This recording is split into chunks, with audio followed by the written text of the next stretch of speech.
The losing streak is officially over. The Seahawks back in the win column with a dominant 20-point win in Atlanta. How do they pull it off? We're going to be breaking it all down in our latest post-game edition of Locked On Seahawks.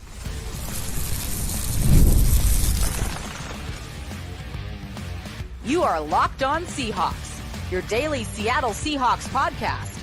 Part of the Locked On Podcast Network, your team every day. Greetings, 12. This is Corbin Smith, host of the Locked On Seahawks podcast, your daily Seahawks podcast, part of the Locked On Podcast Network, your team every day. Glad to be joined here on our weekly post-game show by my co-host, Connor Benintendi, and a special thanks to all the 12s out there, whether you're listening in West Seattle or you're overseas in Hamburg. We greatly appreciate each and every one of you for making Locked On Seahawks your first listen 5 days a week. The Seahawks officially back in the win column, snapping a 3-game skid and defeating the first place Atlanta Falcons on their home turf. And honestly, Connor, it felt like this game was not as close as the final score indicated. The Seahawks kept the Falcons in the game as late as the early third quarter, but it just felt like from the outset that the Seahawks were in control in all three phases. We had been waiting for that game where they were able to put everything together. And this is a Falcons team that was playing extremely well coming into this game. And at the same time, it looked like the Seahawks were the far superior team. At least on this day, they were able to get it done in all three phases. They win the turnover battle. They're able to get into the end zone 3 times on offense, once on defense with one of those turnovers. Special teams was much better for the Seahawks. It was that complete effort that Mike Macdonald has been looking for with all of the inconsistent play we saw the last 3 weeks. Yeah, and Mike Macdonald said it post-game, Corbin. He said it was their best week of preparation the entire season so far, and that they really earned this win through their week of practice. And I think that showed. I have no doubt in my mind that is exactly what happened, Corbin. And DK talked about it during the week, that there was a much-needed team meeting on Monday whenever the players came back into the building at the VMAC after obviously losing 3 straight games. And all 3 of those games were played in an 11-day span. That is a really, really tough schedule. And look, we didn't pull any punches, or at least I didn't pull any punches in each of those 3 losses because they were bad losses. But this was the most complete game I've seen this team play the entire season, Corbin, without a doubt. I mean, it was not even close. I think that the closest thing you had to it was week 1. And obviously week 1 against the Broncos was only as close as it was because of that late garbage time touchdown that Bo Nix scored. This was an exceptional game. Every which way you could possibly put it. And a couple of the things that I just pulled out of this game, Corbin, that I want to highlight here is that Seattle is 3-0 when their running backs carry the ball at least 20 times. That happened today. Balanced offense. The offense looked great. There was really nothing that I could critique about the way that the offense was running and Ryan Grubb's play calling in general. -5 in the turnover battle in the last 3 games. And like you alluded to, Corbin, you're +3 in 1 game. Look at what happens. You win by 20 points. You crack 30 points for the first time all season. That's about as much as you can ask for in that regard. And then lastly, Geno Smith only had to throw the ball 28 times, Corbin. He's averaged 41 attempts throughout the first 6 games of the season. 41. And he threw it 28 times. That is just the balance that we've been waiting for this team. It hasn't happened until today. And you saw, especially whenever the offense can function that way and the defense plays the way that they did, this is a good football team. Look, the bottom line is when we were going into this game, the Falcons, they were number 1 in the NFL for the fewest explosive plays given up, or fewest 20-plus yard gains. They had only given up 8 of them in the first 6 games combined. The Seahawks almost equaled that today with 6 such plays. One of them came from Jackson Smith and Jigba throwing up a prayer in a double coverage, and DK a heart attack up and got it. Yeah, like Smith and Jigba said after the game, like when he called that play, like I was going to throw it no matter what. And you know what? YOLO, man. I guess that's the way that he was looking at it. But that was one of the explosives. They had 6 of them today. But as Geno Smith said after the game, I even asked him about this, the ability to have balance early in the game. This Falcons defense was ranked 26th in rushing yards allowed, just ahead of the Seahawks coming into this game.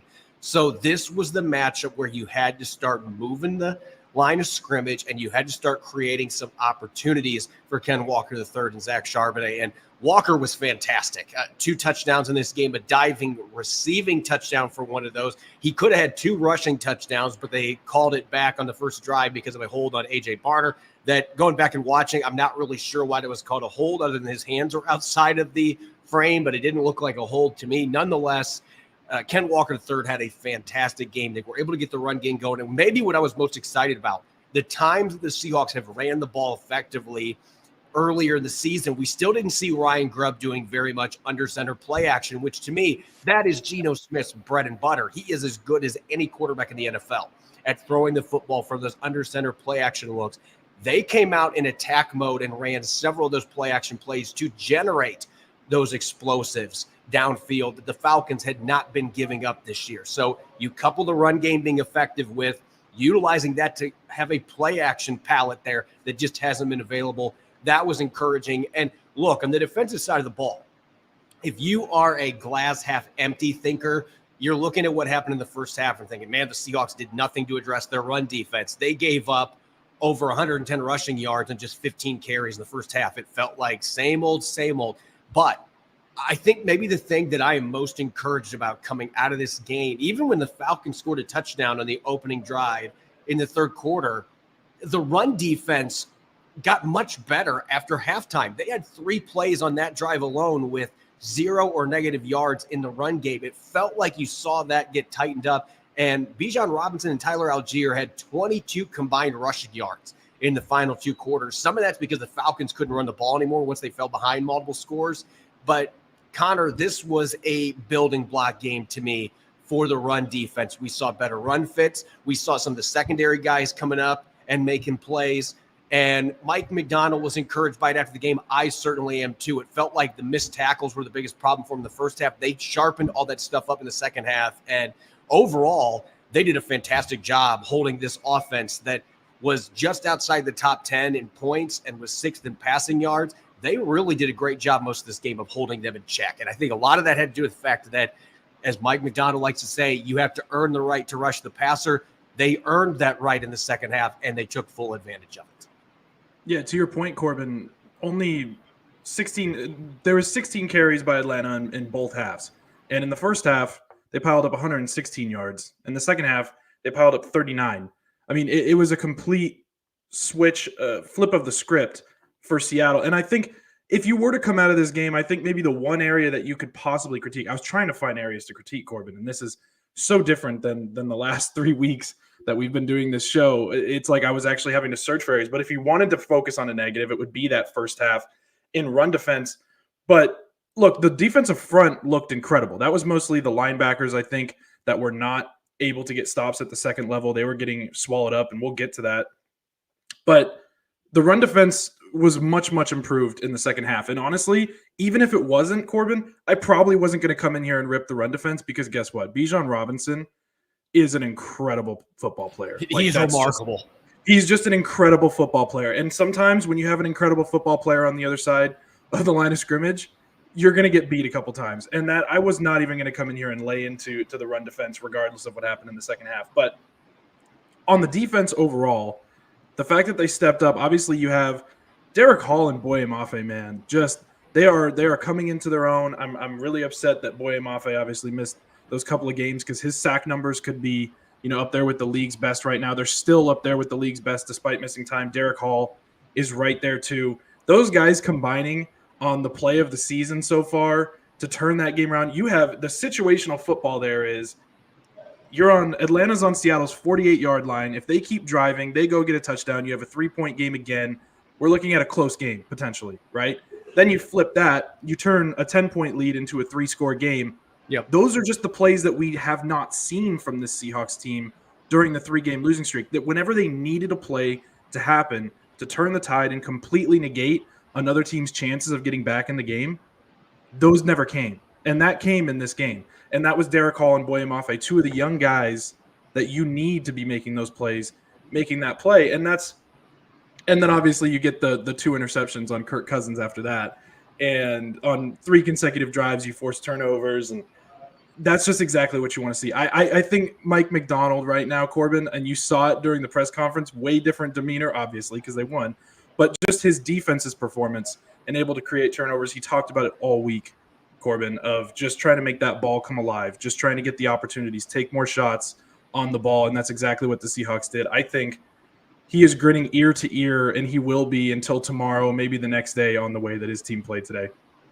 And let's give a shout out to the 12s. I know this is not a new phenomenon, but there were a lot of empty seats in this building today, which I can't believe. Being in this stadium, it's one of the best I've ever seen. I don't know why fans wouldn't want to be here, but there was a very large Seahawks contingency, and there were times you could hear Seahawks being shouted by the fans, and by the time the second half started to unfold and Seattle built a bigger lead, you heard the 12s really ringing in this stadium. So it was a fantastic effort from the fans to make this feel like a semi-home game, and that was part of the reason the Seahawks were able to come in here and get the W. When we come back, we get game balls to hand out on offense, defense, and special teams. Don't go away. You're listening to the post-game edition of Locked On Seahawks.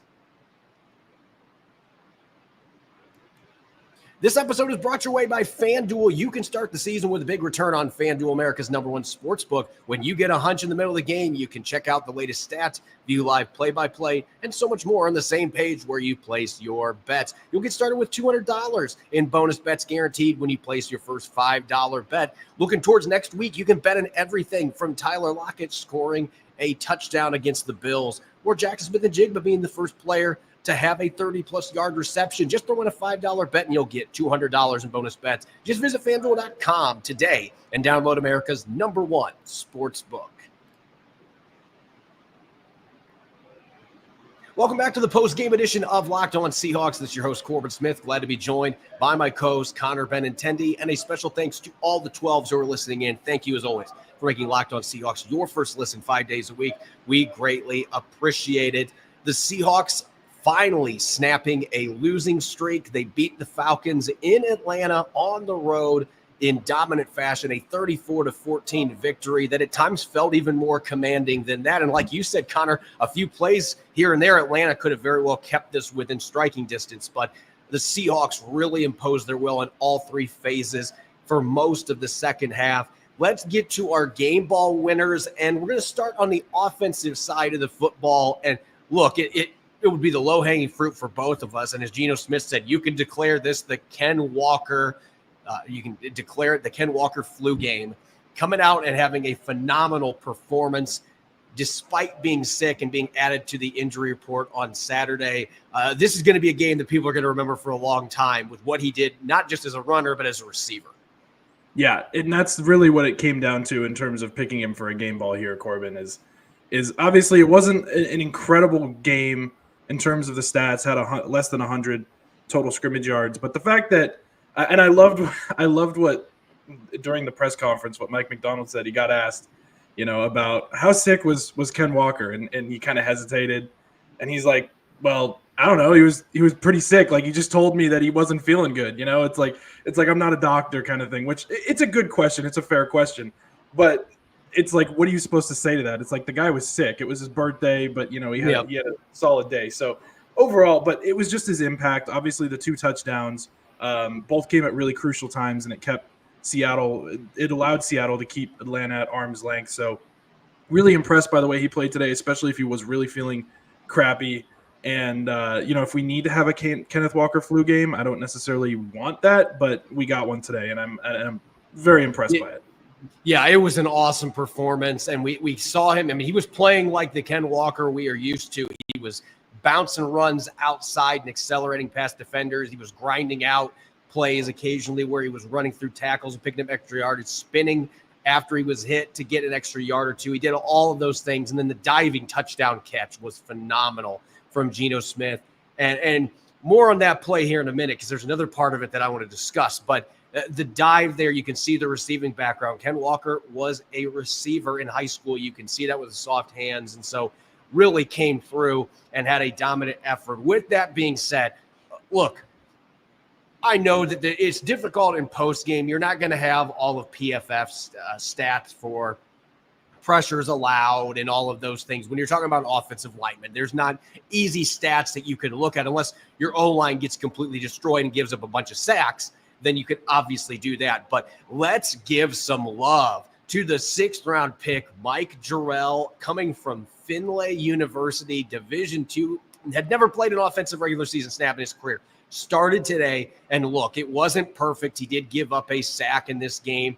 There were 3 other pressures that I counted. Going back and watch the film, there may be more than that, but I loved what I saw from him. Not just the fact that Connor, he looks the part, and I know that's only part of the equation, but this dude looks like an NFL tackle, and you can see the athletic profile. He's a 95th percentile athlete. You could see it with him climbing to the second level several times, and that touchdown pass to Ken Walker III, he was late off the snap, and it allowed Arnold Ebiketie, formerly of Penn State, to be able to rocket past him, but Jarrell had enough quickness and movement skills to be able to recover and get back and push him at the last second. And that allowed Geno Smith to be able to move up in the pocket and then throw that ball to Ken Walker III. It was the effort there that we saw. Even when he got beat, the effort was there. He had a awesome block on Walker's 20-yard touchdown run too. Drove the defenders several yards off the ball. I thought he exceeded all expectations today. And look, there's other offensive players we could talk about that would be fitting for this, but the fact of the matter is this was your 4th-string right tackle. He had never played a regular season snap in the NFL. For him to come in and play at the level he did, where he wasn't just playing, the guy was making some really nice blocks in this game. He had a pancake in the second half as well. There's a lot to be really excited about. And who knows if he's going to get another start. Sounds like George Fant's got a chance to be back next week, but I don't think you have to rush him because of the way that Mike Jarrell played in this game. And to me, that was the biggest storyline on offense for the Seahawks, the way that he responded to that opportunity and played so well for the most part. Yeah, Jarrell was, especially on that run that you were talking about, Corbin, Ken Walker's touchdown run.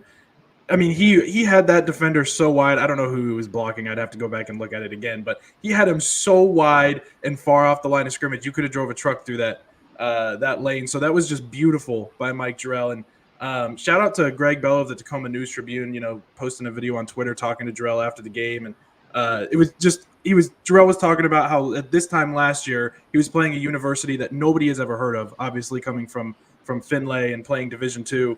And then now he's playing the Atlanta Falcons, right? Like, how much of a turnaround is that? And you just have to be so happy for a player who ends up getting an NFL start, playing well. I don't think anybody's had an assessment of his game today that was negative.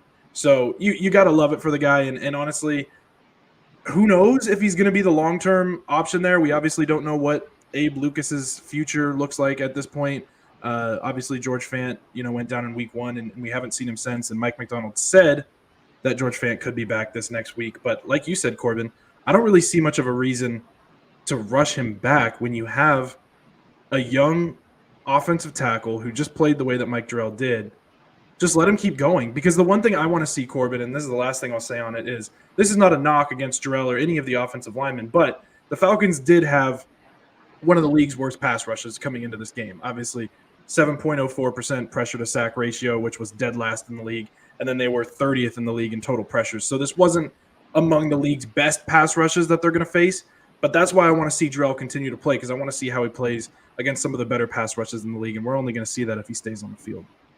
Let's go to the defensive side of the football now. And this is all about great storylines in this game, because Mike Jarrell, obviously being the former D2 All-American, getting this first chance to play against NFL competition and playing the way he did.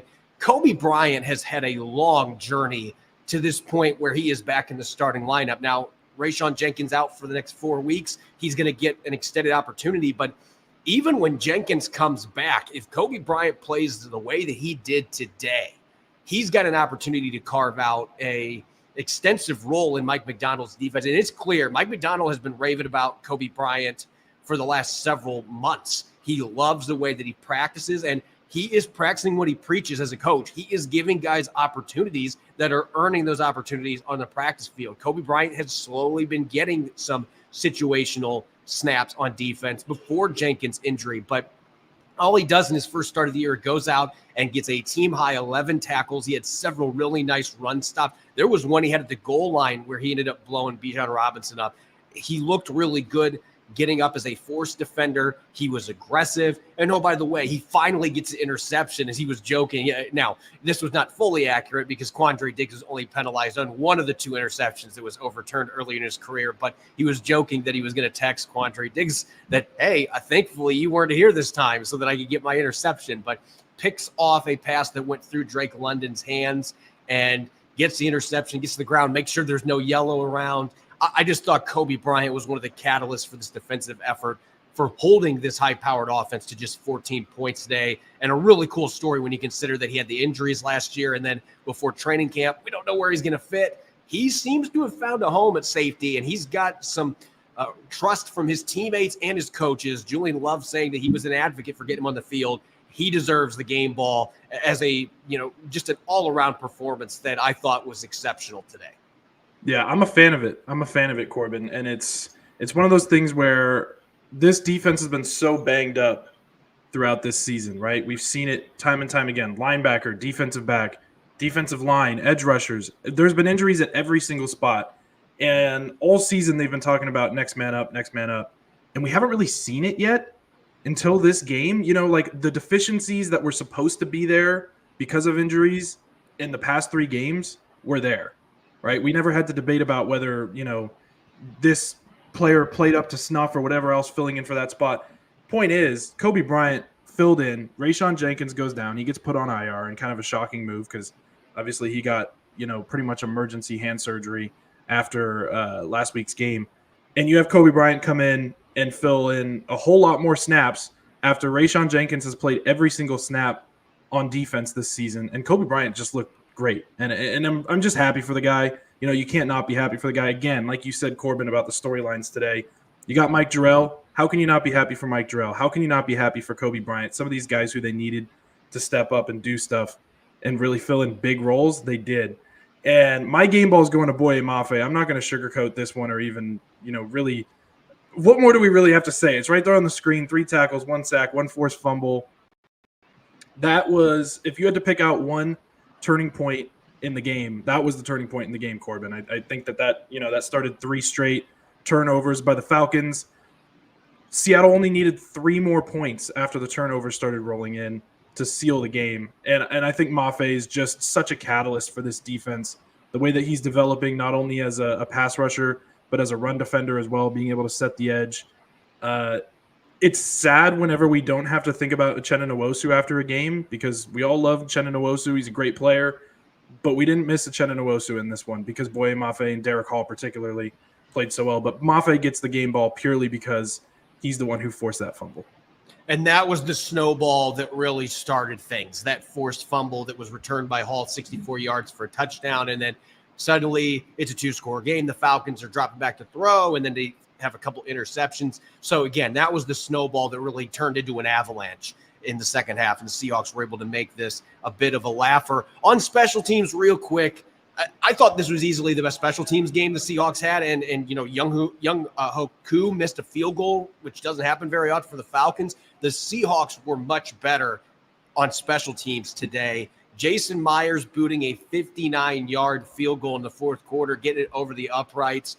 It was perfect on PATs and field goals today. So I'm going to go Jason Myers. There was another player that I thought was maybe deserving who you were going to give the game ball to. Yeah, Shenault was solid. Laviska Shenault, he's been, at least in terms of a return man, probably the standout so far this season because obviously had the kick return touchdown. But it's not even about the returning today, Corbin. It's about, and I know you love special teams tackles, so this one was really for you when it came down to it. And he absolutely leveled the Falcons return man on one of those kick returns. And it was just gorgeous. Obviously, everybody's surrounding him, hyping him up. And the fact that he's able to do both sides of it, Corbin, being able to make those hits, make those tackles on the defensive side, and being able to return kicks for touchdowns, you love to see that out of Laviska Shenault, especially because I expected more of an offensive role for him, if I'm being honest, going into this season. We haven't seen a lot of that develop yet, so the fact that he still has an area to shine is beautiful. When we come back, we've got 3 up, 3 down, our weekly stock watch. Who's up, who's down, coming out of today's victory in Atlanta. Don't go away. You're listening to the post-game edition of Locked On Seahawks.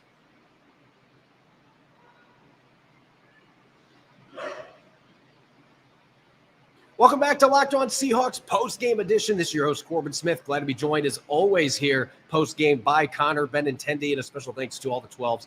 Thanks, as always, for making Locked On Seahawks your first listen 5 days a week. The Seahawks improving to 4-3, and this just in, the San Francisco 49ers lost to the Kansas City Chiefs today, and maybe lost more with Brandon Ayuk looking like he suffered a severe knee injury. The Seahawks are now back in sole possession of first place in the NFC West with their victory over the Atlanta Falcons. Let's talk 3 up, 3 down, our weekly stock watch. And this is a good problem to have. There's been too many games recently where we have struggled to have players on 3 up. We have more than enough candidates here, but let's start on the offensive side of the football. And maybe my favorite play of the entire game. I understand that the Mafe fumble returned by Hall, that was the biggest turning point play. But in the second quarter, Geno Smith looks like he is going to be dead to right in the pocket and somehow escapes multiple rushers that were bearing down on him and then dumps off a 5-yard pass to Noah Fant in the middle. Fant turns up and picks up 28 yards off of that play. Fant finished second on the team with 69 receiving yards today. It feels like we're starting to see him pick up a bigger role by week in this offense. And you got to love it because he can be that ultimate complementary weapon to the 3 receivers that the Seahawks have. I thought he played extremely well today. Yeah, I agree with you. I couldn't agree more, actually, because you also had that drive right before the end of the first half, Corbin, where 2 consecutive completions to Tyler Lockett, which we expect at this point, and then you get 2 consecutive completions to Noah Fant, which after all the hubbub and penalties and whatever else got ironed out, obviously – Seattle ended up scoring a touchdown on a 31-yard strike from Smith to Metcalf. But, I just did a quick calculation here, Corbin, and right now Noah Fant is on track for 638 receiving yards this season, which would rank 3rd in his career and the most since he's joined the Seahawks since being traded from Denver. So we are really seeing a resurgent Noah Fant and by far the most usage that he's had in this offense since he got traded from Denver. And it's beautiful because when you look at Noah Fant's career in college, we've talked about this already multiple times, Corbin, but he was just such a high-volume target, especially in the red zone, in terms of touchdowns and then also in terms of yardage. And obviously he went to tight end U, which you expect that. But the fact that he's able to come on here pretty strong these last couple of weeks is a huge boost, especially in situational football for Seattle. So, and then also on the up as well, Draymond Jones, man. Draymond Jones, we have laid into Draymond Jones, and rightfully so. He is the 17th highest paid edge rusher in the NFL, and we've hardly called his name all season. But Draymond Jones, multiple plays, back-to-back plays. I was sitting there in my chair, Corbin, just being like, oh, Draymond Jones just made a play. Oh, Draymond Jones just made another play. Like, where is this coming from? Draymond Jones has arrived, and it was just like I actually enjoyed watching Draymond Jones play football today, and he had a stellar game, 4 quarterback hits, which was a team high, batted pass, which was really when they started to get after Kirk Cousins. Just really impressed, and I know that you want to talk about him too, Corbin, so I'll let you go, but just really, really satisfied. He was playing to his contract today. Yeah, we've been waiting for this performance, and look, the last couple of weeks, it's been rough to watch number 55 out there because we know the talent is there. We've seen what he did in Denver and just hasn't been able to put it together. But listen, him working with Byron Murphy on the same side, if you saw what happened today, like those two work perfectly off each other. Their skill sets complement one another. And Jones just seemed like when things started to get rolling early in the second half, it seemed like a lot of those opportunities were created in part because Byron Murphy was creating penetration in the middle, and it was causing all kinds of problems for the Falcons offensive line. But as you said, 4 quarterback hits for Draymond Jones. He was everywhere. The pass breakup, had a sack. The guy was all over the place in this game, and that is what you paid him that money for a couple of years ago. So I'm hoping that this is that stepping stone because, again, there's never been denying the talent. Maybe he was still dealing with a hamstring injury for most of the early portion of the season, but he had great bursts today. He was setting the edge in the second half, playing good run defense, was aggressive getting after Kirk Cousins. So easily his best game as a Seahawk. Hope to see that as a building block. And let's give Josh Jobe some flowers coming into this game, practice squad player. Now, he previously had played some snaps for the Philadelphia Eagles, but again, this is a guy that's a practice squatter that hasn't played in any games this year And, oh, by the way, your assignment, you get to deal with Drake London and Darnell Mooney in the 6th-ranked passing attack. And all he did was have 2 pass breakups, come up and make a couple really nice tackles on short gains. I thought Josh Jobe acquitted himself extremely well in this game. And it wasn't just a situation where he was just surviving on the outside. Like I said, he had 2 pass breakups, so he was aggressive getting his hands on the football. I think this is a guy that the Seahawks have to bring up a corner beyond this week. I think Josh Jobe did everything to earn that opportunity to get a spot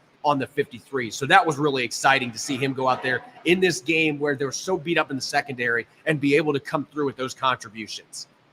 Yeah, and he hasn't had that much time with the Seahawks. I mean, you talk about a guy who, in this defense is supposed to be complicated. Talk about a guy who can just come in and grasp the defense, and Mike McDonald talked about it after the game too, Corbin, just saying that he picked up the defense quick. He slotted in. He earned those reps. He earned the starting role in practice, right? Like, we're not just handing out starting roles, even though we're down 2 of our top 3 cornerbacks. The Seahawks aren't just handing out starting roles because they're missing players. You have to still earn it in practice, and Josh Jobe clearly did that. And yeah, I like midway through the game, Corbin, I remember thinking, I'm like, this is not like, I'm not concerned about this coverage. Was the coverage great? No, but I was never thinking to myself like, oh, this is just a porous, set of defensive backs who's so banged up and so injured and they can't stop anything. And I think Jobe was one of the main engines behind that, and the fact that I had that much confidence. Yeah, let's go to the 3 down now. And look, this is, it's tough to find players to be positive about coming out of losses. It's the same way on the other side of the coin when you have a dominant win like this, to find players that maybe didn't necessarily play well. And this just might be us being hard graders on some of these guys. Listen, the Seahawks had a couple drives in this game in the first half that were promising, where Charles Cross has had a really solid season, but he was getting drove back consistently in this football game. One of them ended up leading to Geno Smith getting a hit and throwing the ball into the turf. It didn't feel like this was anywhere close to his best game. While Mike Jarrell was playing really well on the right side, that left side of the offensive line early was struggling, and Cross was getting beat up a little bit with some of those physical pass rushes. I felt like in the second half he played at a higher level, but he has now put himself in this position. You're a former top 10 pick. You have been graded highly by Pro Football Focus. The expectations are much higher for you now with the way you started the season. When you have a game like this where you give up quite a few pressures and you have some issue with power rushes, it's going to be called out because of the expectations that you now have set at that blindside position. Yeah, and the immediate counter to that, and I just want to cover it, Corbin, is that, okay, well, Charles Cross came in with tied for the 2nd most pressures allowed in the NFL. Like, how is he having a good season? And the immediate rebuke to my rebuke of your point is, well, Geno Smith was averaging 41 pass attempts a game, okay? No other team is doing that. That's why you have the offensive line have such a lopsided amount of pressures. Stone Forsythe, no excuses. He's allowed 16 more than any other player coming into this week. But the run blocking too, Corbin, I just didn't think that Cross was great in run blocking today. You saw them go to the right side a whole heck of a lot more. I'm interested to see the PFF breakdown of rushing direction whenever that comes out, either later tonight or tomorrow, just based on the fact that it seemed like they never went to the left tackle. It was either they were going through the A gap to the left, or they were pretty much always going anywhere to the right side behind Jarrell and Anthony Bradford, which, again, we've given, plenty of flack to Anthony Bradford, and I thought he played really good in run blocking today too. Same with Christian Haynes whenever they were on the field. But the other side of it, on the defense, Tyrell Dodson, Corbin, he just continues to keep getting swallowed by blocks, and that's why he's landing on here. Just continuing to get eaten up. It's been a trend at this point. I thought Tyrell Dodson was playing really well the first 3 games of the season, and it seems like he's maybe regressed just a tad. I don't know what is leading to that, because the defensive front has been stout, especially today whenever Byron Murphy came back. Roy Robertson-Harris filling in after the trade also played quite well. But Tyrell Dodson just doesn't seem to be reading things as well as we expected him to, and as well as he was those first 3 weeks.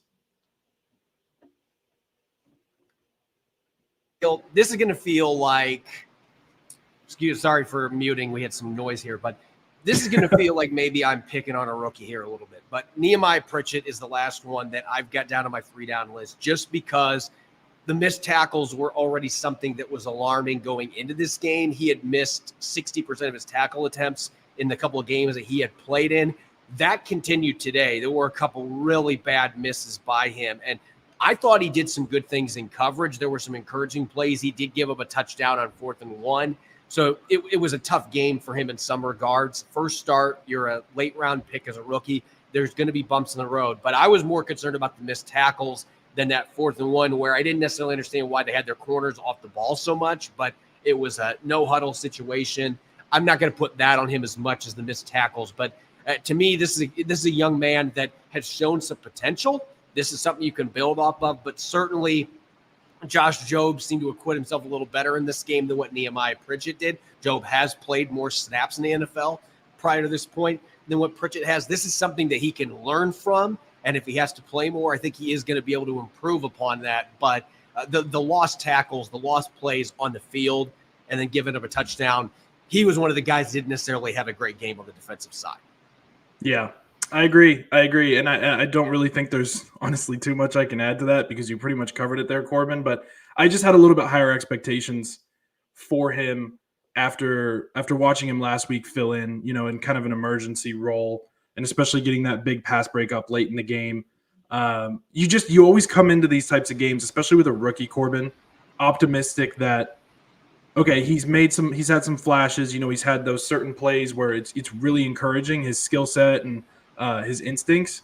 And you just hope for that one game wherever he gets his chance that he's really going to break out and show that he could potentially be, maybe even a starter in this league. And I don't necessarily know we saw that at a Nehemiah Pritchett today. That's not to say that he can't be a starter in the league. We just didn't quite see maybe what his ceiling is today. As always, you can follow me on X and Threads at Corbin Smith NFL. You can follow Connor at John Benintendi. Subscribe to Locked On Seahawks on YouTube or wherever you listen to your podcast to make sure you don't miss a single episode. When we come back tomorrow, I'll be teaming up with Rob Brang, and the two of us will have our Monday musings, in-depth takeaways after watching the All-22 coming out of Seattle's dominant win over the Atlanta Falcons. Make sure that you are listening in and enjoy the rest of your Sunday. Go Hawks.